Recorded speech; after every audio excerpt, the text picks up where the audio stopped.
Hello दोस्तों, राधे राधे। मेरे channel पूजा अर्चना में आपका स्वागत है। मैं आपके लिए लेकर आती हूँ बहुत सारी हिंदू धर्म से जुड़े त्यौहार एवं व्रत की कहानी। इसलिए आपसे अनुरोध है आप हमारे चैनल को सब्सक्राइब करें। आज मैं लाई हूँ आपके लिए गंगोर व्रत की कहानी। सभी ध्यान से सुने और अंत में लाइक कमेंट करें। तो कहानी इस प्रकार है। यह चैत मास की शुक्ल पक्ष की तुलिया को मनाया जाता है। इस दिन शोभावती स्त्रियां व्रत रखती है। कहावत है कि इस दिन पार्वती ने भगवान शंकर को शोभावती रहने का वरदान प्राप्त किया था तथा पार्वती ने अन्य स्त्रियों को सौभाग्यवती रहने का वरदान दिया था। पूजा के समय रेणुका की गौर बनाकर उस पर महावर और सिंदूर चढ़ाकर विशेष प्रावधान है। चंदन अश्व धूप दीप नैवेद्य में से पूजन करके भोग लगाया जाता है। विवाहित स्त्रियों को गौर पर चढ़ाए सिंदूर को अपनी मांग में लगाना चाहिए।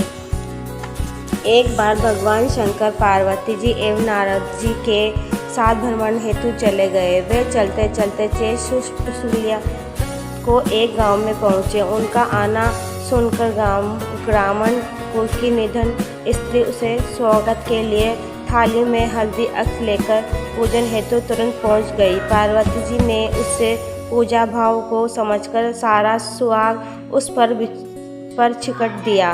वे अटकर सुहाग प्राप्त कर लौटी। धनी वर्ग की स्त्रियों थोड़ी देर बाद अनेक प्रकार के पकवान सुहाग रस को निर्धन वर्ग की स्त्रियों को ही दे दिया। अब इन्हें क्या दोगी? पार्वती जी बोले।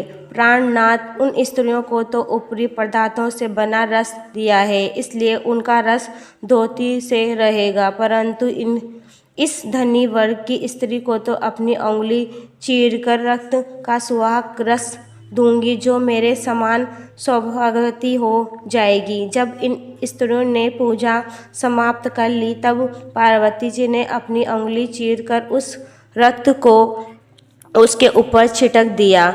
जिस पर जैसे छिटके पड़े वैसे ही सुहाग पा लिया। इसके बाद पार्वती जी ने अपने पति भगवान शंकर से आज्ञा लेकर नंदी में स्नान करके चली गई। स्नान करने के पश्चात बाहु की शिवजी की मूर्ति बनाकर पूजन किया, भोग लगाया तथा प्रतिष्ठा करके 2 कणों में प्रसाद खाकर मस्तक पर टीका लगाया। उसी समय वह पार्थिव शिवलिंग प्रकट हुई तथा पार्वती को वरदान दिया, आज के दिन जो भी स्त्री मेरी पूजा और तुम्हारा व्रत करेगी, उसका पति चिरंजीवित रहेगा तथा मोक्ष को प्राप्त होगा। भगवान शिव यह वरदान देकर अंतर्ध्यान हो गए।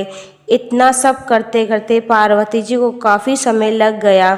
पार्वती नंदी के तट पर से चलकर उस स्थान पर आई जहाँ पर भगवान शंकर ने एवं नारद जी को छोड़ गई थी। शिवजी के विलंब से आने का कारण पूछा तो इस पर पार्वती जी बोले, मेरे भाई भावज नदी किनारे मिल गए थे।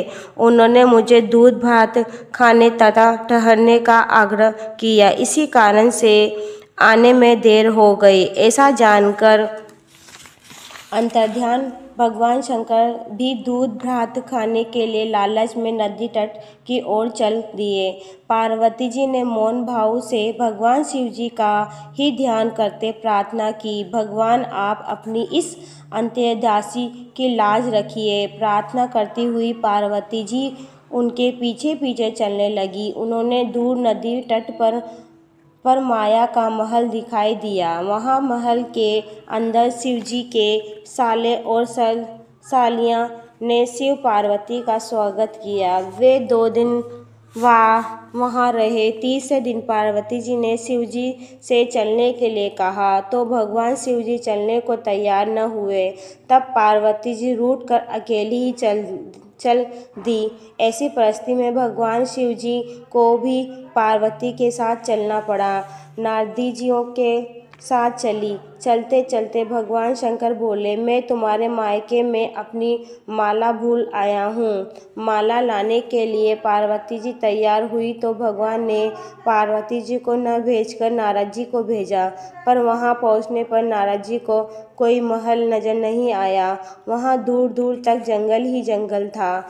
सहसा बिजली कौड़ी नारद जी को शिव जी की माला एक पेड़ पर लटकी दिखाई दी। नारद जी ने माला उतारी और शिव जी के पास पहुँचे, पर यात्रा का कष्ट बतलाने लगे। शिव जी हंसकर कहने लगे, यह सब पार्वती जी की ही लीला है। इस पर पार्वती जी बोले, मैं किस योग्य हूँ, यह सब में तो आपकी ही कृपा है। ऐसा जानकर महर्षि नारद जी ने माता पार्वती तथा उनके पतिव्रती प्रभाव से उत्तम घटना की मुक्त कठोपासना की।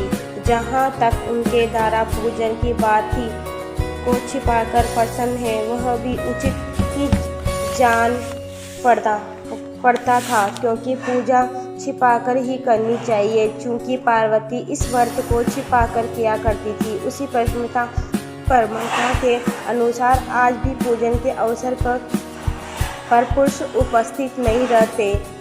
आइए तो दोस्तों, मेरी वीडियो देखने के लिए धन्यवाद। मिलते हैं अगली वीडियो के साथ नई जानकारियों के साथ। प्लीज़ लाइक कमेंट सब्सक्राइब करें। राधे राधे।